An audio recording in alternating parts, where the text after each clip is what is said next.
Parte 1. La mujer del carpintero. El martillo golpeó con fuerza, 1, 2, 3 veces, rompiendo el silencio sofocante de la tarde. Marina se sobresaltó. No por el ruido, ya se había acostumbrado al sonido de la madera astillándose al otro lado del muro, sino por lo que sintió en ese instante. Era la tercera vez en el día que miraba por la ventana, fingiendo buscar las llaves, el móvil o lo que fuera, pero lo único que quería ver era a él. Ramiro trabajaba sin camiseta, bajo la sombra improvisada de una lona, con la piel tostada por el sol y la concentración grabada en el entrecejo. Se movía con una calma ajena al mundo, como si el calor, el polvo y el peso del tiempo no le afectaran. Ella notó cómo sus dedos se apretaban contra el marco de la ventana. ¿Desde cuándo se fijaba en esos detalles? Intentó volver a la cocina, a sus rutinas, a ese mundo de platos limpios y mensajes sin responder, pero algo dentro de ella se resistía. No era solo curiosidad. Era una especie de inquietud que le recorría el pecho y la dejaba sin aire. Cuando volvió a mirar, él ya no estaba en su mesa. Estaba frente a su portón, con una tabla al hombro. Sus miradas se cruzaron por apenas un segundo.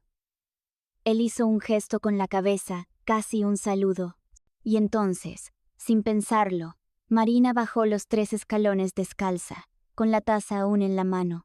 No sabía qué iba a decirle. No sabía siquiera si quería decir algo, pero necesitaba estar más cerca, aunque fuera por un instante. Parte 2. La tabla torcida. ¿Está todo bien, señora?, preguntó Ramiro con voz grave y pausada, sujetando la tabla con una sola mano. Marina no respondió de inmediato. Lo observó de cerca por primera vez. Tenía pequeñas cicatrices en los nudillos, y una sonrisa que apenas se insinuaba, como si llevara tiempo guardándola. No parecía coquetear, pero tampoco se alejaba. Era simplemente presente, y eso, de algún modo, la descolocaba. «Se te cayó un clavo», dijo ella finalmente, sin sentido, sin mirar el suelo. Ramiro bajó la vista, sonrió de lado y murmuró algo que ella no alcanzó a entender. Marina se sentía absurda allí, con la taza vacía y los pies llenos de polvo, pero no se movía, no podía. Estaba ajustando el marco del portón, explicó él, señalando la tabla torcida. Mañana debería quedar bien. ¿Y hoy?, preguntó ella, sin saber por qué. Hubo un silencio. Un tipo de silencio que no incomoda, pero que pesa. Él sostuvo la mirada un poco más de lo normal. Ella sintió que debía decir algo más, algo neutral, práctico, algo que la devolviera al rol que siempre supo representar, la mujer del arquitecto, la vecina cordial, pero se quedó muda. «¿Querés pasar a ver cómo va quedando?», preguntó él, casi sin intención. Marina no supo si era una invitación real o una simple cortesía, y aún así, asintió. Cruzaron el pequeño portón juntos, caminando despacio, con la tarde aplastándoles la piel. No hablaron. Él le mostró las bisagras, la madera vieja, cómo había tenido que reforzarla desde adentro. Pero ella apenas prestaba atención. Su respiración estaba agitada, aunque fingía lo contrario. Cada vez que él se acercaba para señalar algo, Marina sentía que algo se le rompía adentro. Cuando él se agachó para ajustar un tornillo, ella dio un paso atrás. El impulso era fuerte, pero el miedo más. «Bueno, no quiero interrumpirte», murmuró, demasiado rápido. Ramiro levantó la vista, con una expresión que no era sorpresa ni decepción. «Cuando quieras». Ella salió sin responder, y solo al cerrar su puerta, notó que aún sostenía la taza vacía. Parte 3. El silencio en la habitación era espeso, como si cada objeto contuviera la respiración. Julia no podía dejar de pensar en la forma en que Adrián la había mirado. No había sido accidental, no podía serlo. Y aunque todo en ella gritaba que debía poner distancia, se encontró esa tarde con una excusa perfecta. Su marido, Tomás, había salido por trabajo y le había pedido que Adrián la ayudara con una caja pesada en el trastero. Bajaron juntos al sótano del edificio. La bombilla parpadeante y el leve olor a humedad hicieron que el espacio pareciera más cerrado de lo que era. Mientras buscaban la caja, los dedos de ambos se rozaron brevemente al mismo tiempo sobre la tapa. Julia retiró la mano con rapidez, pero ya era tarde. Esa chispa se había hecho cuerpo. «Perdón», murmuró Adrián. Y bajó la mirada, aunque sus ojos pronto volvieron a buscar los de ella. «No pasa nada», respondió Julia, sintiendo cómo su voz sonaba más temblorosa de lo que quería admitir. Pasaron unos segundos que se alargaron como si el tiempo se hubiese detenido. Entonces él se acercó un poco más. No era descarado, no era brusco. Fue un gesto leve, pero suficiente para que los dos sintieran la gravedad del momento.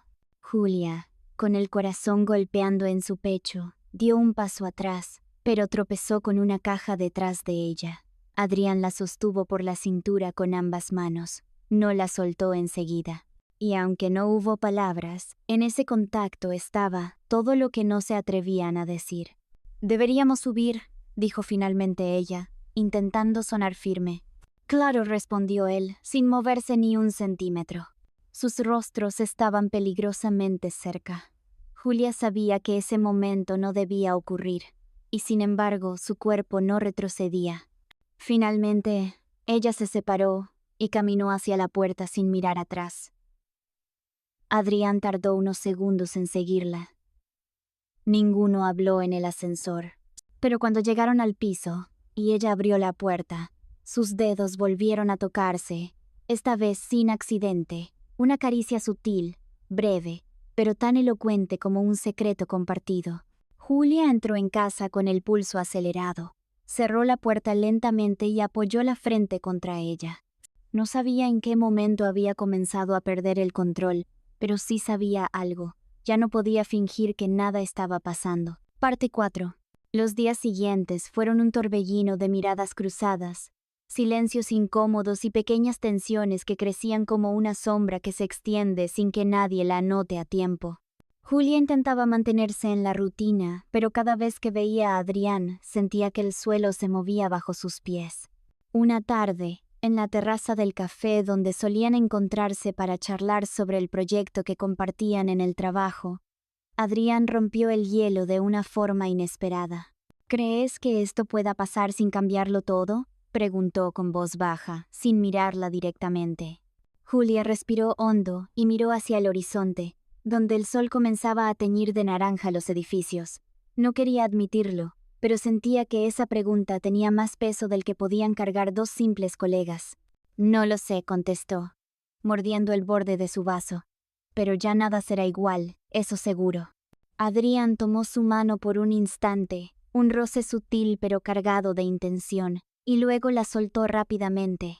Julia sintió cómo se aceleraba su corazón y cómo la culpa la atravesaba en una mezcla confusa con el deseo.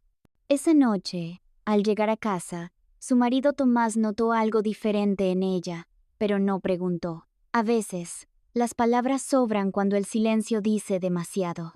Julia se encerró en su habitación, tratando de ordenar sus pensamientos, mientras el eco de aquella caricia leve seguía latiendo en su piel.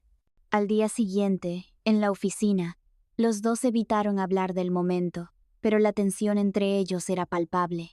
Cuando por accidente, sus manos volvieron a rozarse al pasar un archivo, ambos se miraron con una mezcla de sorpresa y resignación. Un silencio incómodo los envolvió hasta que Julia susurró: «¿Hasta dónde estamos dispuestos a llegar?».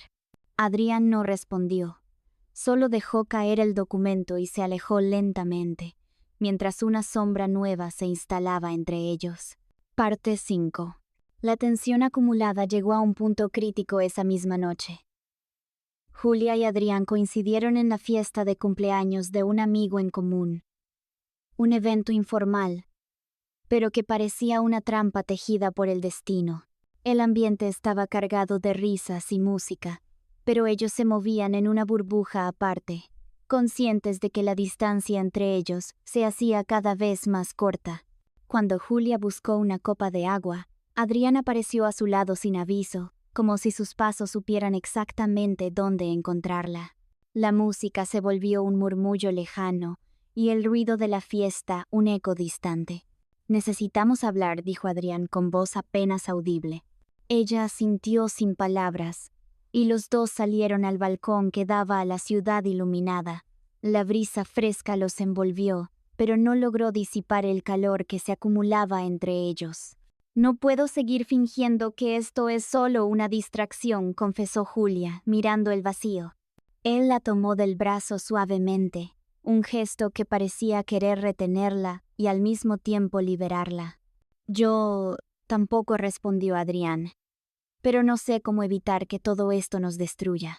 Julia apartó la mirada y apretó los labios. El miedo, la culpa y el deseo se mezclaban en una tormenta que parecía imposible de calmar. De repente, sus ojos se encontraron, y sin mediar palabra, Adrián la besó. No hubo palabras, solo el roce de sus labios y el temblor contenido durante semanas.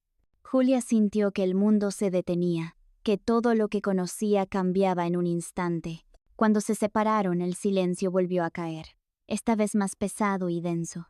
¿Qué hemos hecho?, susurró ella. Adrián no respondió. Solo sostuvo su mirada, consciente de que a partir de ese momento nada volvería a ser igual. Parte 6. Los días que siguieron fueron un remolino de silencios y miradas evitadas.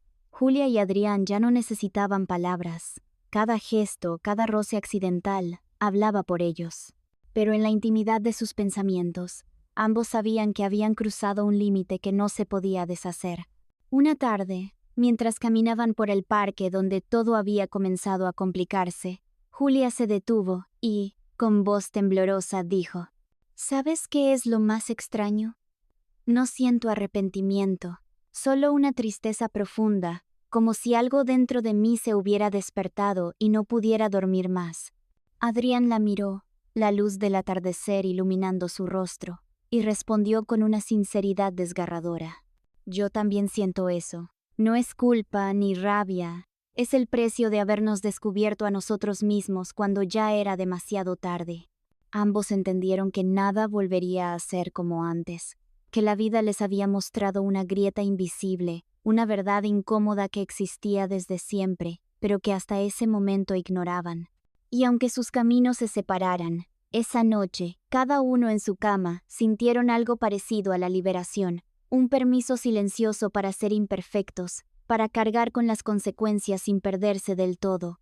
Porque a veces el mayor acto de amor es aceptar que algunas puertas se abren para que otras se cierren, dejando atrás lo que fuimos, para nunca volver.